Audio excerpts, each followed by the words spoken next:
اہل سنت والجماعت احناف دیوبند کا عقیدہ ہے صحابہ کرام میں سے ہر صحابی مومن، ہر صحابی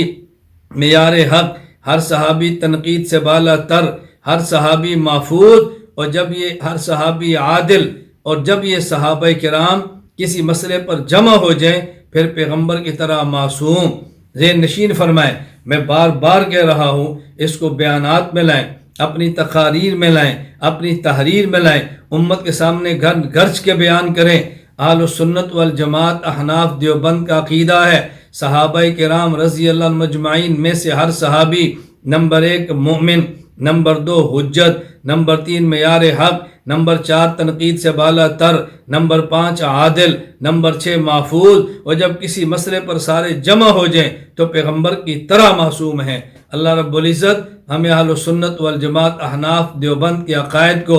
جرأت، شجاعت، غیرت، حمیت، دلیل، عقیدت، بصیرت کے ساتھ بیان کرنے کی توفیق عطا فرمائے۔